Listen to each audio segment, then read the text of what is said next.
অন্তর্বর্তী সরকারের উপদেষ্টাদের বিরুদ্ধে সুনির্দিষ্ট অভিযোগ পেলে তদন্ত করা হবে বলে জানিয়েছেন দুর্নীতি দমন কমিশনের চেয়ারম্যান ডক্টর আব্দুল মোমেন। সকালে রংপুরে দুর্নীতি দমন কমিশনের নতুন ভবন উদ্বোধন শেষে সাংবাদিকদের সঙ্গে মতবিনিময়ে দুদক চেয়ারম্যান কথা বলেন। এজন্য গণমাধ্যমের সহযোগিতা চেয়েছেন ডক্টর আব্দুল মোমেন। সাংবাদিকদের প্রশ্নের জবাবে তিনি জানান, ফ্যাসিস্ট শেখ হাসিনার বিরুদ্ধে কয়েকটি মামলা চলমান ও কয়েকটি তদন্তাধীন আছে।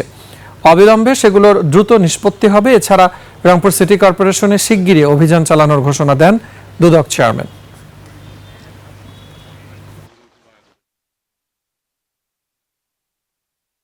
উপদেষ্টাদের বিরুদ্ধে যদি অভিযোগ থাকলে পরে সেটা যদি সুনির্দিষ্ট হয়, আপনারা নিজেরাই নিয়ে আসুন না কেন। আমি তো মনে করি যে সাংবাদিকরাই হচ্ছে এই সমাজের হুইসেল ব্লোয়ার। আপনারা ব্লো করবেন এবং আমরা সেভাবে আগাবো। সাবেক প্রধানমন্ত্রী শেখ হাসিনার বিরুদ্ধে আমাদের এখানে কয়েকটা মামলা চলমান, আরও কয়েকটা বিষয় তদন্তাধীন। তদন্ত করে শেষ পর্যন্ত যদি প্রমাণিত হয় আমরা মামলা মোকদ্দমায় চলে যাব।